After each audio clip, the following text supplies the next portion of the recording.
پاک فوج F C Balochistan اور پولیس کا مشترکہ آپریشن شعبان جاری. سیکورٹی فورسز کی فتان خوارج کے دہشت گردوں کے خلاف مؤثر کارروائیاں. سران ٹنگی میں تازہ کارروائیوں کے دوران مزید 4 خارجی ہلاک ہو گئے. آپریشن شعبان میں ہلاک دہشت گردوں کی مجموعی تعداد 71 ہو گئی. ہلاک خارجیوں کے قبضے سے بڑی تعداد میں اسلحہ اور گولہ بارود برآمد ہوا. برآمد اسلحے میں M4 rifle, SMGs، rocket launcher, mobile phones اور دیگر سامان شامل ہے. 5 جولائی سے اب تک آپریشنز میں 109 خارجی ہلاک ہو چکے. سیکورٹی ذرائع کے مطابق آخری دہشت گرد کے خاتمے تک بلوچستان میں آپریشن شعبان جاری رکھا جائے گا. آزاد جموں کشمیر حکومت اور پولیس نے کہا ہے کہ حکومت پاکستان اور آزاد کشمیر حکومت نے ہمیشہ مذاکرات اور عوامی مسائل کے حل کو ترجیح دی ہے. تاہم ریاست مخالف سرگرمیوں، سرکاری املاک کو نقصان پہنچانے اور قانون نافذ کرنے والے اداروں پر حملے کسی صورت قابل قبول نہیں. مشترکہ پریس کانفرنس میں ترجمان حکومت نے کہا کہ 4 اکتوبر کے معاہدے کے تحت ایکشن کمیٹی کے 38 مطالبات منظور کیے گئے، مگر بعد میں کمیٹی ریاست مخالف سرگرمیوں میں ملوث ہونے پر قانون کے مطابق کالعدم قرار دے دی گئی. DIG آزاد کشمیر عرفان مسعود نے کہا کہ عوامی مشکلات کے پیش نظر شرائع کھلوانے کے لیے کارروائی کی گئی ہے، جبکہ شجاع آباد میں رکاوٹیں ہٹانے کے دوران اہلکاروں پر فائرنگ کی گئی. اشیاء ضروریات کی گاڑیوں پر حملے، لوٹ مار اور عوامی سہولیات کو نقصان پہنچانے پر پرامن احتجاج نہیں بلکہ یہ قانون شکنی ہے.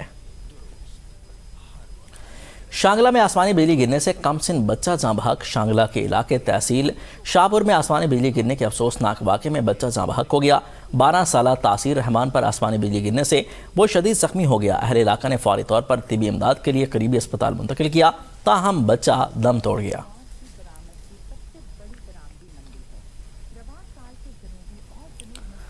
وزیر اعلیٰ پنجاب مریم نواز شریف نے وزیر تعلیم رانا سکندر حیات کو ہدایت دی ہے کہ وہ ہر ہفتے ایک سرکاری اسکول میں جا کر خود کلاس لیں. وزیر اعلیٰ کی زیر صدارت اسکول ایجوکیشن سے متعلق خصوصی اجلاس ہوا، جس میں پرائیویٹ اسکولوں کے رجسٹریشن کے ڈیجیٹل نظام کا جائزہ لیا گیا، جبکہ پنجاب بھر میں ٹیوشن سینٹر کے رجسٹریشن اور ان کی ڈیجیٹل میپنگ کے لیے تجاویز طلب کر لی گئی ہے اور متعلقہ حکام کو طریقہ کار تیار کرنے کی ہدایت کی گئی. اجلاس کو بریفنگ میں بتایا گیا ہے کہ سرکاری اسکولوں میں گزشتہ 2 سال سے 4 ماہ کے دوران 43 لاکھ طلباء کی انرولمنٹ کا ہدف حاصل کر لیا گیا، جو حالیہ برسوں میں حقیقی انرولمنٹ کا ایک منفرد ریکارڈ ہے. وزیر اعلیٰ پنجاب ایجوکیشن فاؤنڈیشن پیف کے اساتذہ کی تنخواہوں کی ادائیگی کے لیے ڈیجیٹل ادائیگی نظام لازمی قرار دیتے ہوئے 1,38,000 اساتذہ کے بینک اکاؤنٹس کھولنے کی ہدایات جاری کر دی ہیں، جس میں PSRP پر بھی بریفنگ دی گئی، جبکہ محکمہ تعلیم کے اختراعی ذرائع آمدن کے امکانات کا جائزہ لیا گیا. وزیر اعلیٰ مریم نواز شریف نے اس حوالے سے جامع منصوبہ بندی پیش کرنے کی ہدایت کی ہے.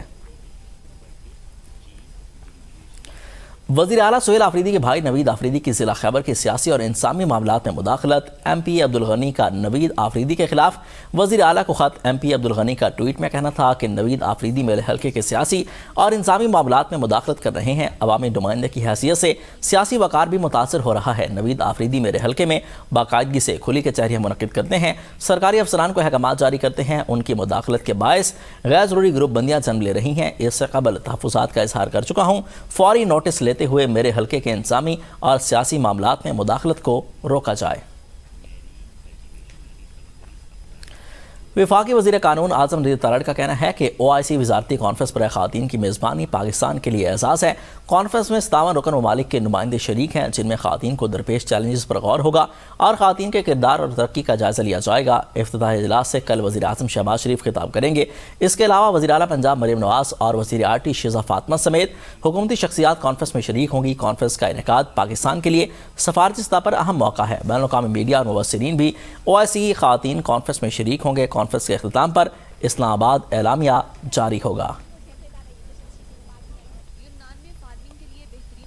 صدر ٹاؤن، اولڈ سٹی ایریا اور گردنواہ کے علاقوں میں پانی کے دیرینہ مسئلے کے حل کی جانب اہم پیش رفت. میئر کراچی بیرسٹر مرزا وہاب نے میر Muhammad Baloch water pumping station کا افتتاح کر دیا. اس پمپنگ اسٹیشن کی تنصیبات تقریباً 35 سال قبل مکمل ہو گئی تھیں، تاہم بجلی کی عدم فراہمی کے باعث اسے فعال نہیں کیا جا سکا. اس پمپنگ اسٹیشن سے رانچوڑ لائن، کھارا در، میٹھا در، جوڑیا بازار، بمبئی بازار، بھیمپورہ، اولڈ سٹی ایریا اور ملحقہ علاقوں کو پانی کی فراہمی یقینی بنائی جائے گی. میئر کراچی کا کہنا تھا کہ ہمارا تعلق عوام سے ہے، ہمیں ان کے مسائل کا بخوبی علم ہے اور پیپلز پارٹی ہی ان مسائل کا عملی حل فراہم کر رہی ہے. یہ منصوبہ اسی کا منہ بولتا ثبوت ہے. اس پمپنگ اسٹیشن کو نئی مشینری کی تنصیب کے بعد دوبارہ فعال کر دیا گیا، جس سے تقریباً 3 لاکھ افراد مستفید ہوں گے.